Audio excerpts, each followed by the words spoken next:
doing tonight? Great. All right, well, I'm going to start off with something that's in the news from my chapbook, Gay Cake, hence Gay Cake Poet. And we've been hearing a lot about this, and I'd like to dedicate these next two poems to Target. Rainbow Capitalism, a Pantoum. Now that we've embraced rainbow capitalism, perhaps chain stores will fly pride colors, since our government sure as hell won't. The sartorial binaries are stocked and loaded. Perhaps chain stores will fly pride colors. We fought back, we resisted. The sartorial binaries are stocked and loaded.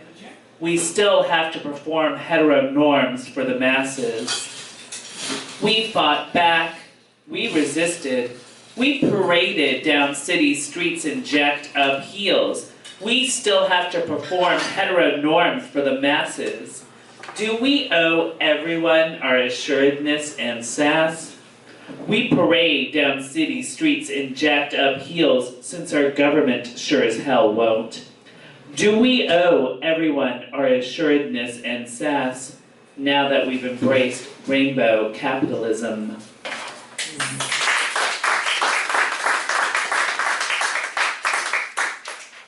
And lately, given recent developments, that was written in 2020 during the not-so-great MAGA years. This is the sequel, Rainbow Capitalism, a Pantoum, the remix. When rainbow capitalism meets the redneck agenda, you stock down pride wear at Target. You arm yourselves with guns and deny others poetry. The kids! The kids! The kids! You stock down pride wear at Target. You sexualize us because you are literal. The kids! The kids! The kids! You lack finesse and compassion. You're fascist light. You sexualize us because you are literal. You've got the corporations running scared. You lack finesse and compassion. You're fascist light. Corporate moral state, they will drop us once the bucks run out. You've got the corporations running scared. You arm yourselves with guns and deny others poetry. Corporate moral state, they will drop us once the bucks run out, when rainbow capitalism meets the redneck agenda. Wow.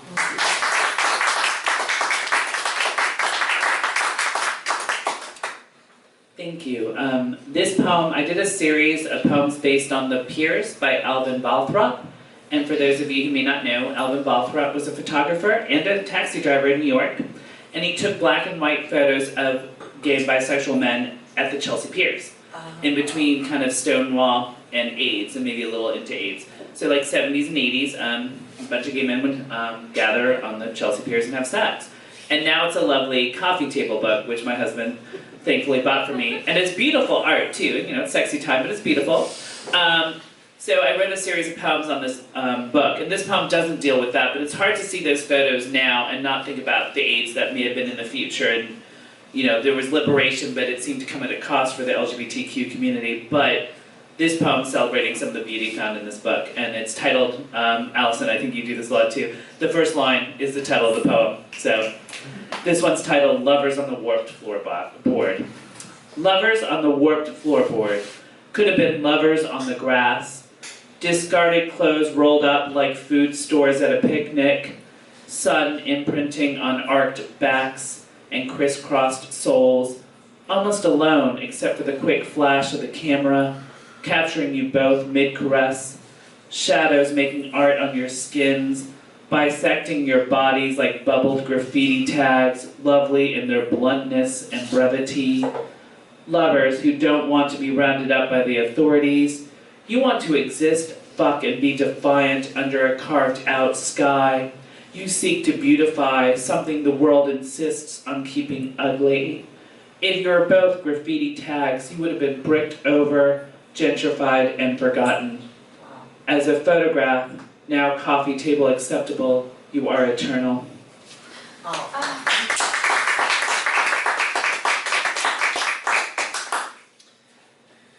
and my new book is here, and she is beautiful, ghost flying. The cover photograph was done by yours truly, Elizabeth. Copies are available if you'd like some ghost signs, and I'm going to read, right now I'm going to read 2 poems. I'm going to dedicate them to my husband, Phil. Yeah, that's my name. Yeah, they may not know your name. I had to think about it for a minute. It could have been Dev, you know. It's pride. This one's titled Thinking of Reincarnation While Washing the Dishes. The romantic part of me wants to believe in reincarnation, so I don't hurt anyone, so I don't make any mistakes on my way back to you. We can make sure we don't hurt each other over the decades. We can grow less eager to yell or underappreciate silent acts of love. We should release our resentments, let them dissipate like unrealized dreams. Treat each day as a childhood summer, never ending, nirvana approximate, yet too short. As I put away our dishes, I cradle each one. Some shapes, some patterns remind me of the ones I fucked on my way to you. I see an ex-lover in a scorch mark and smile as I brillo him off the skillet. I stack coffee mugs precariously, as is our method, the one that works for us. We have tried and given up on more stable, less clattery configurations. I fold the dish towel, glad to impose a bit of lopsided order, overjoyed to share my non-reincarnatable life with you.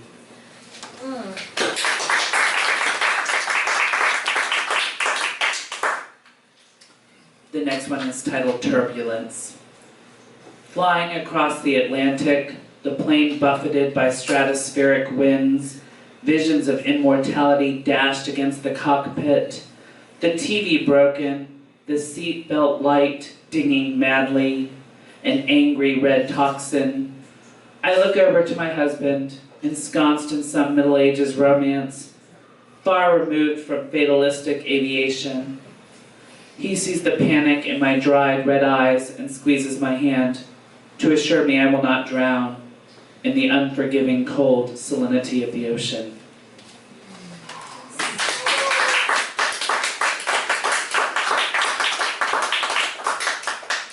As you can see, I'm wearing a t-shirt of the icon Billy Porter in his famous tuxedo dress he wore to the Oscars. I saw his concert on Thursday. It was amazing. So this next poem is actually about Harry Styles and how Harry Styles had the Vogue where he was in a dress, and I had thoughts about that. Like, I wasn't sure whether it was true, whether it was appropriation of some kind. So this poem is still me figuring it out, and I still haven't decided where I fall on it. But I did buy the Vogue because it was interesting, but I don't know. Here's my poem, sorting this out for myself. Harry Styles, dressed like a saloon girl. We still live in the Wild West. Many Americans are toothpick ignorant gender conformers. You look powerful, but you did not get here alone. You will earn street cred and tween lust. We will be called all the slurs. I am not so sure if this is appropriation so much as nonchalance on your part. Riding a wave until you're bored, fearing a 30-ish obsolescence. Although I gotta say, Vogue man in a dress, Billy Porter wore it better. Part of me thinks good for you, and part of me tries to shed my upbringing. Maybe if you had a few less tats it would work. My parents did drill into me a class consciousness over ink. Maybe you just need better shoes. If you were not a pop star, I would not wonder whether this is who you really are, but since when has celebrity ever been about authenticity? I wish I could rock or even afford that dress. I used to rock heels and purses before it was trendy. And yes, I got faggots and stares, not plaudits and magazine covers, all us homos did. I do not think we're jealous so much as bemused and aching. Our shoulders hurt from straight men standing on them all the time. We liberate y'all from toxic masculinity, but we're the ones to pay the taxes on it. I may be dumping too much on this down-home prairie version of a British man trying to colonize the world with innocuous verses, but I wonder if he realizes that his trend-setting rests on a body count. Live long and prosper, Harry. You will. You're passing straight and anodyne and wear masculine clothes often enough to be editorial. You can kind of do whatever you want now. We will put up with you because eventually you will age out of whatever game or reality you're playing. Wow.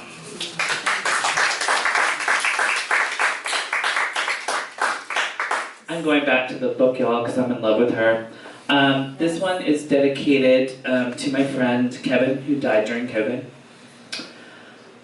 I think of the dad you could have become. You had the clothes, the demeanor, the handiness, the love of nonfiction. I regret the child that will never be. That possibility erased from genetics. That potential child will never have the experience, all too rare I find, of having a father who would instinctively know how to bond with his son without once trying to change him into someone easier to love.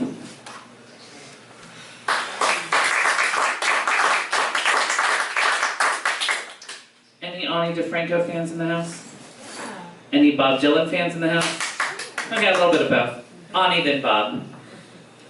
Living through the mandatory college flirtation with folk, I find myself in the back seat of a decaying station wagon, on my way to see Ani, then Bob. I meld into pattern-cracked leather, both hands wheezes through ash-clogged speakers. The front seats are occupied by two men who, since they're from Winchester, Virginia, have biblical names. As the farms of 81 blur into one conglomerate, I ask myself, should I be more of an activist? Should I be shameless and jump out of my dorm room closet, confirm everyone's suspicions of me, make them feel comfortable in their stereotyped understanding of another's life? I feel tempted to ask the girlfriend of the front seat passenger, twisting her hair into explosive braids for peace. Instead, I hum 3-chord songs, roll the reluctant window down, and distract myself blowing unsatisfactory smoke rings that dissipate once they meet the fertilizer-scented air.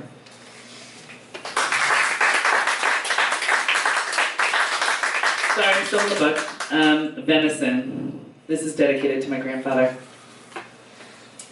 My Pat would always spot them first. Swift, reddish-brown shapes peeling away from camouflaged negative spaces among the sere brush. Diurnal hunger compelled them to graze the sweetest grass, tufted around telephone poles, bounding down the slope, trapped in a signal chase for the rest of a Utah life. Pap's gentle voice would quiet our excitement, so we could find the deer on our own, hone our sight. The victor would be the first child that could point to the antlers branching like questions, or the patterned white pips of a fawn. The death-scented twilight descended at once, sudden and endless, when enthralled by magical low-rent unicorns. Pat was the rare adult who could handle more magic than a child. He shared this power with his grandchildren through a potent love for these abundant, despised creatures. As I grew older, I learned deer were destructive, that they caused car accidents and ruined gardens and cash crops. Still, I cannot bear to see venison on a menu or my husband's plate. I don't allow it to be cooked in the house. I will not devour a favorite memory, Pat's wide palm on my back encouraging me to see the hidden beauty of an animal in which humanity has no interest except to destroy.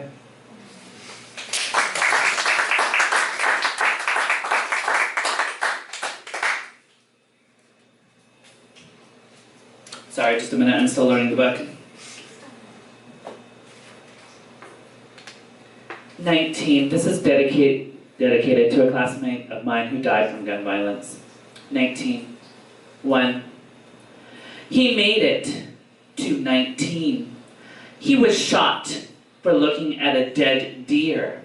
Dead things enthrall young men, some leftover masculine mythology.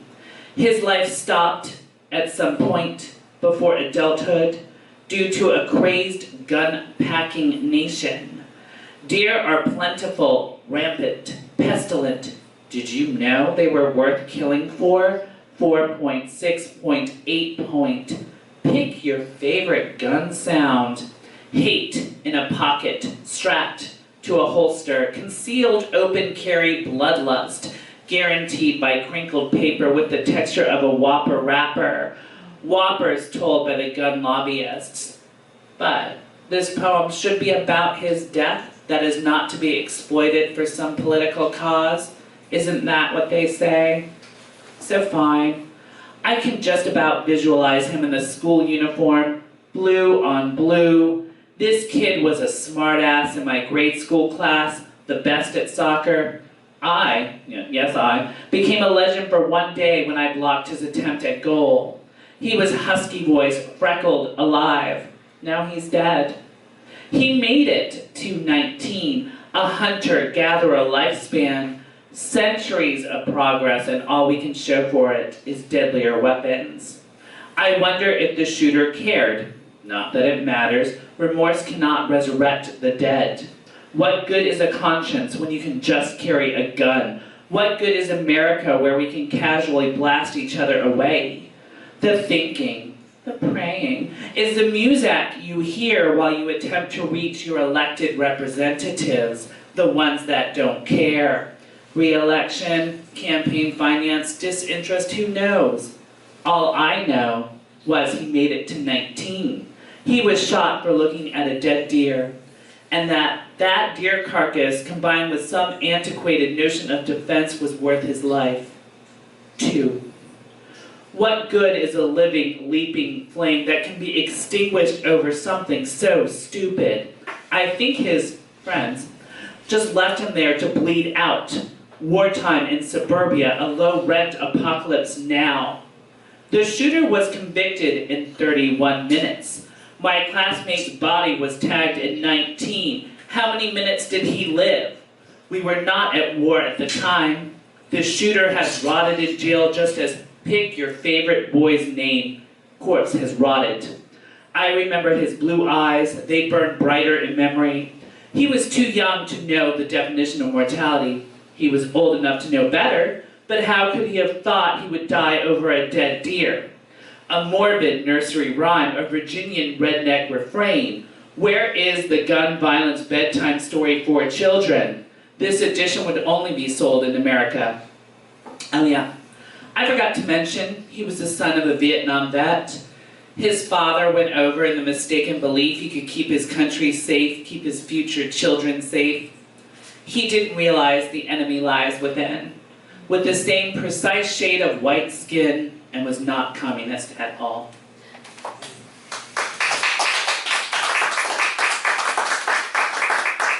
And as someone once told me, poems are not a measurement of time, but I'm going to read 2 more. One more from the book about one of my favorite pop culture people, Winona Ryder. Yes.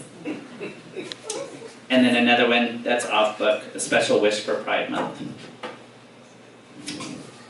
Don't grow old, Winona Ryder. Stay the cool age, 19 or whatever it was, so I can stay young too. Keep the bob from later on though, it looks good on you. We had expectations, didn't we? An eternal adolescence jaded with an unearned premature cynicism. We were tailor-made for the 90s, you and I. We both liked baggy clothes and witty banter and had the sense that life was going to get really good in the next decade. We already had the soundtrack to get us there. Back then we had ideals, reels of endless monologues spieling the whys and wherefores of how we would never sell out. Although the knowledge we would lingered in our Zima brains somewhere, on a hidden track or 11 Heads B-side. Plus, we both fell under Adam Sandler's charms, a brief detour into the frat boy lowbrow. We had planned on always being mysterious, fascinating, eternally youthful brunettes. I was as stunned as you were when you were cast as the aging prima donna in Black Swan instead of the ingenue. We had gone from youth to old age in a clip. I yearned to go back to a Tim Burton fantasy or a shitty high school in a time machine to beg you. Winona Ryder, don't grow old. Let's remain effortlessly cool, vampiric teenagers together forever, jammed in a cracked out VCR, stored in some mythologic, moldy, poster-covered, fire hazard, Atari-containing basement. I'll bring the cherry slushies, you bring the vodka, and we'll toast our former selves before we grow too old to remember who we were destined to be. Thank you, everyone. Thank you, Dove. Thank you, Elizabeth, for reading with me. And this is my last wish. You know, as a middle-aged queer, as I guess an elder now, I am getting, you know, tired of the struggle. You know, I get it. We made a few steps forward. It has gotten better, and now we're taking a few steps back. And so, you know, let's all do what we can. But in the meantime, I'm going to build a new queer planet. We'll steal a rocket ship and terraforming supplies from Jeff Bezos. We'll build our new queer planet and conditionally allow straight people access. We'll let people use the bathroom of their choice. We'll accept people regardless of their gender or sexual identity. We'll allow trans sportsmen to compete with men and trans sportswomen to compete with women. We'll celebrate gay marriage every fucking day. We'll insist on healthcare access and employment and housing rights for all. We'll insist that allies either step up or shut up. We'll tell all sorts of stories that will not be canceled before their prime. We'll no longer gatekeep but allow all to flourish. We'll not discriminate based on any form of queerness, race, religion, body size, body ability, socioeconomic class, or educational attainment. We'll forge a community that does not thrive on competition. We'll create optimism in a new world that forgets the oppression of the old. We'll queer everything, and by that I mean fucking everything. Good night, y'all. Oh, well.